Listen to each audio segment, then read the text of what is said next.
मेरा नाम मदद अली है। मैं 10वीं जमात से ताल्लुक़ रखता हूँ, सिकुल जिबिल फकीराबाद। खुदा करे कि मेरी अर्ज़े ज़ात पर उतरे, खुदा करे कि मेरी अर्ज़े ज़ात पर उतरे वो फसले गुल जिसे अंदेशा ज़वाल ना हो। सदर अली वकार, उस्ताद इकराम, मेहमान खास और मेरे हम मकतब साथियों, अस्सलाम वालेकुम।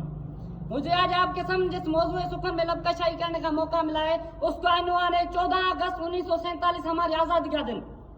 ए वतन तुझसे नया एदे वफा करते हैं, ए वतन तुझसे नया एदे वफा करते हैं, माल क्या चीजें हम जान भी फिदा करते हैं।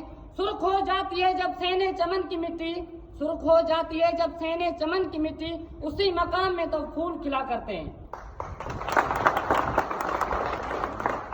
सदर अली वकार, तारीख के आईने में झांकने से हमें मालूम होता है कि इस दुनिया का एक उसूल है कि जब तक आप कोई बड़ी कुर्बानी नहीं देते तब तक आपको अजीम मंजिल नहीं मिलती। हर दौर में मुख्तलिफ कौमों ने अपने अजीम मकसद को हासिल करने के लिए अपनी जान व माल की कुर्बानी दी, तभी उनका मकसद जाके उनके अजीम मकसद को पहुंचा। लफ्ज कुर्बानी कहने को आसान है मगर करने को बहुत मुश्किल तरीन अमल है। हमारा ये ईमान है कि जिस तरह अगर हज़रत इब्राहिम अलैहिस्सलाम अपने बेटे हज़रत इस्माइल अलैहिस्सलाम की जान की कुर्बानी ना देते तो शायद दीन इब्राहिम इस दुनिया में क़यामत तक ना फैलता।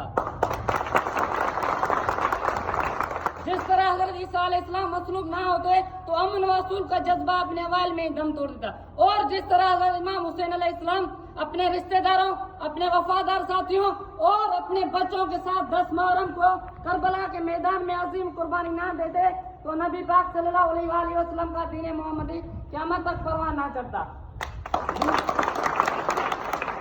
बिल्कुल उसी तरह अगर लाखों मुसलमान मर्द और औरतें 1947 को अपनी जानों की परवाह किए बगैर इतनी बड़ी कुर्बानी ना देते तो शायद इस मादरे मिलत का वजूद भी बस एक ख्वाब बन के रह जाता। मिटा दे अपनी हस्ती को अगर कुछ मर्तबा चाहिए, मिटा दे अपनी हस्ती को अगर कुछ मर्तबा चाहिए कि दाना खाक में मिलकर गुलो गुलजार बनता है।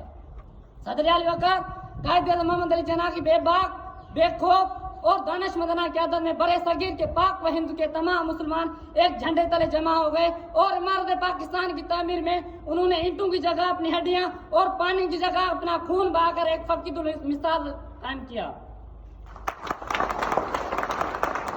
यूं तलुए सर के रोशन मंजर में खालिस्तान इस्लामिक नजरिया की बुनियाद पर पाकिस्तान की आज़ादी का सूरज अपनी पूरी आब व ताब से यूं चमका कि कुफार के तमाम बुत गिर गए और हास्तों की साजिशें हमेशा के लिए दम तोड़ गई। कब्रों में नहीं हमको किताबों में उतारो, कब्रों में नहीं हमको किताबों में उतारो, हम लोग मोहब्बत की कहानी में मरे। सदर अली वकार, 14 अगस्त का दिन सब खुशी का जश्न मनाने का दिन नहीं बल्कि ये हमें सबक देता है कि एक तो आज़ादी सबसे बड़ी नेमत है, दूसरा यह कि किसी चीज को हासिल करने का कमाल नहीं बल्कि उसके हुसूल को तरक्की के जीनों पर रवा दवा करना असूल कमाल है। यह दिन हमें पैगाम देता है कि जदीद दौर के तकाज़ों को सामने रखते हुए और गैरत के उसूलों की पासदारी करते हुए अपने वतन पाकिस्तान की तरक्की में बढ़ चढ़ हिस्सा लें। सिंधी, पंजाबी, पठान, बलोच और कश्मीरी के अलग अलग नजरियात में बदलने के बजाय एक सच्चा मुसलमान होने पर फख्र महसूस करें और उसी तरह अलग अलग मसालिक और तफरीकों में फैलने के बजाय एक सच्चा मुसलमान बनकर तौहीद के परचम को लहराएं। अल्लाह ने कुरान पाक में फरमाया, वअतसिमू बिहब्लिल्लाह जमीअन वला तफरकू, तफरीकों में ना फैलो और अल्लाह की रस्सी को मजबूती से बांधो। मैं ये आखिरी शेर पढ़कर अपनी जगह लूंगा। समझो ये ना कि आसान मिला है, समझो ये ना कि आसान मिला है, दे के हजारों जान मिला है। खाक में पहले लहू मिला था, खाक में पहले लहू मिला था, तब जाके पाकिस्तान मिला है।